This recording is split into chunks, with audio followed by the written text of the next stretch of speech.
then you have the second one. I already think normal DPS.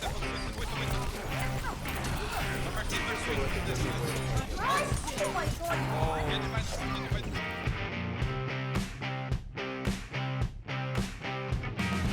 Hey, what's up guys, this is Liam or Weagle on your Overwatch, back with a new video. Today we're going to be doing a guide. We've been talking a lot about meta, Doomfist and all the changes, but we want to go through Reaper today because he is extremely strong and still underrated in matchmaking. I'm going to talk about the best ways to use him and implement him into certain maps and team comps. The first thing to throw in here is that he is actually going to be getting another small buff, which means that his shadow step will make a lot less noise, making flanking Reaper very good. In fact, one of our most popular Reaper guides were where we were talking about flanking and being a bait and pounce Reaper. And although that is still applicable, and I will explain where it is in this video, today we want to talk about the different types of ways you can play Reaper. So if we talk about his healing quick for a second, one thing that's changed for Reaper in a big way is his ability to be in the brawl with a tank in the fight, taking damage and dealing damage at the same time. His current sustainability is way higher than it used to be before his change to lifesteal instead of finding the orbs after you killed someone. It is nearly impossible for Reaper to lose a 1v1 duel with any tank in the game simply because it's so easy to hit shots on them and they don't do enough damage to kill you over the amount of time. For example, a Reinhardt or a Winston, instead of doing their normal damage per second, when you're shooting them in the face, you'll be nearly healing as much damage as they are doing to you, making the fight last 20 seconds if it ever got that far, which it wouldn't because the tank would be dead by then. Even D.Va, who can shut down one massive damage source, is no longer a hard counter to Reaper, because before she used to be able to fan defense matrix and do damage and slowly take down the Reaper. Well, now every time she stops defense matrix, he gets all of his health back by shooting her in the face once or twice. So in terms of a counter to tanks, Reaper is a lot stronger than he used to be. And if we talk about his ultimate too, you can pretty much not die in it if you use it in a crowd of people, as long as they don't have crowd control. It is extremely strong, and this new Reaper against tanks and even solo duels against other DPS players like Soldier, for example, if you get hit in his face, there's no amount of healing anyone can do to win a duel with Reaper if you get him in to the right positions. So we're going to talk about two types of Reaper, and I'm going to show you guys gameplay ranked from Diamond up to GM, the same as always, of how to implement these strategies in the same game, swap up between them, or just use them whenever it applies to you the most. So Brawler Reaper is the main focus. This is the Reaper where you go with your team and you fight tanks. You're in the fight, you're not off trying to get a pick, you're actually with your team. So your choices are dive with your team and go in, fight the tanks, fight the DPS, and do all of that damage and sustain and stay alive in that fight. Or another type of Reaper which is really strong, when the Winston dives your backline, you actually peel with your teammates and fight that tank straight away, because a few well-placed Reaper shots not only still leaves you at full HP, but it will also melt the Winston in a very quick way. The other type of Reaper, of course, is Flanker Reaper or Hide and Pounce Reaper, and this is still applicable too. You wait for an opportune moment, maybe you let something dive your backline, or you go around to the side and you pick out a target to walk out and take a 1v1 duel with and win it quickly. These are the two types of Reaper, and I'll show you some gameplay now explaining how to implement them. Probably the most challenging part of playing Reaper is how to position. So before this gameplay gets to the good part, I just want to explain how you should never walk out a wide angle so that the entire enemy team can see you like I just did there.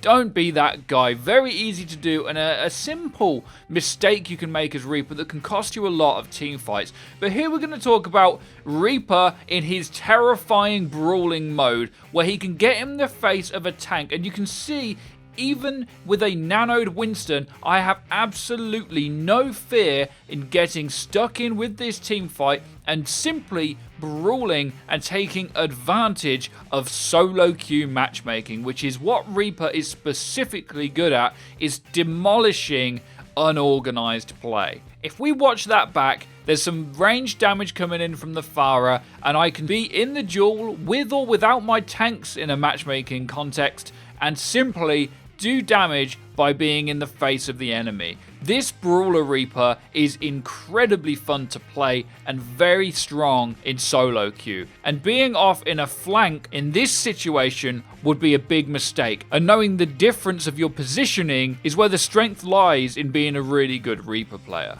Bait and Pounce Reaper would be something a little bit like this Hollywood clip. You'll see that I'm kind of waiting for the enemy team to come, and I realise that they're taking a super slow approach to this choke point. So as soon as I see that the enemy team start pushing to one side, I know there's a Widow on the floor out the back. Well, this is Bait and Pounce Reaper. You can get in the face of anything in a 1v1, especially if it's something like a Widow, and you are going to delete them instantly. I mean, the Reinhardt comes back and tries to fight me, but this clip here shows firsthand why Reaper is the best duelist in the game if you get him into the right positions. So what if you want to have the best of both worlds? What if you want to lurk and pounce and then be in the brawl? Well, that is also a very valid strategy too. You'll see that on this King's Row game, the Tracer's trying to fight me, but she just gets scared because of the damage I can do, and she ends up backing away. So what I do is I create this opportunity to flank the enemy team and then be in the brawl. We take care of the Reinhardt, and then my team decide to counter-initiate on the enemy team, and now I decide, well, there's no point in flanking or hiding or anything here. It's reaping time, so I get to go into the fight and be in the brawl. Winston stands no chance against a Reaper, and the counter-initiation and the strength of the brawling here, you can see firsthand. No explanation needed. Reaper is extremely good in these situations. This last bit of gameplay I'm showing you will teach you firsthand how to swap between these two playstyles, from the brawling I'm doing now with the Winston to the flanking I'll go doing in a minute. But there's a few little things I want to talk about to be careful with Reaper while you watch this. The first one is the use of his Wraith form ability. What you want to do is be careful when using this, and think of it a little bit like Tracer's Rewind, where you want to use it as a last resort. And as Reaper as well, you will be flanking at times, so always keep in mind where there's a health back. What you want to be able to do is Wraith form away when you're on low health and get a health back so that you can be up as much as you can in the fight, straight back into it and brawling as much as possible throughout the entire game. That's what you want to be doing all the time as Reaper, is how can I maximize my output in this game, and staying somewhere near a health pack or some healing source, whether it's a teammate, and using that as a last resort is what you want to do. Also note that it does reload your guns for you now, so you don't have to worry about melee cancels and such. There is still a rumor to this day as well that you can make your reload shorter with Reaper if you melee. This has actually never been true. However, you can fit in a melee when you reload if you would like to. It doesn't have a massive advantage to it. If we also talk about Shadow Step a little bit, you only want to be using this to teleport to high ground where people won't expect you, or to teleport from the start where you died to the next point, or to try to get back onto the point to retake. In terms of in the middle of a fight getting away, it's still not got any applicability, and you should be using it mostly outside of a team fight. With all of this said, guys, matchmaking Reaper is absolutely terrifying. People will not know how to deal with you if you can balance the difference between being in the fight and being flanked. Sometimes you might need to flank to kill a pesky Mercy that keeps getting reses, but a lot of the time being with your team is your job. And one of Reaper's main focuses now that I haven't mentioned so much in this video is his ability to counter dive comp.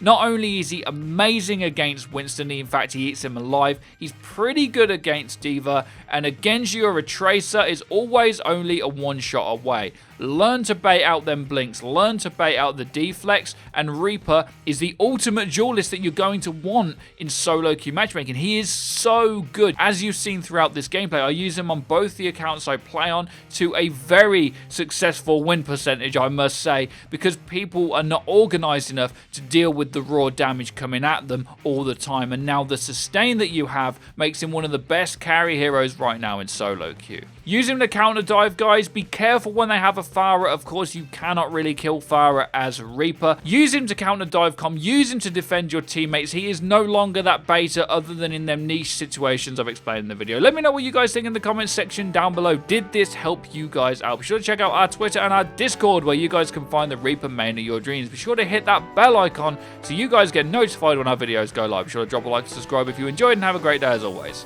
Take care and peace, people.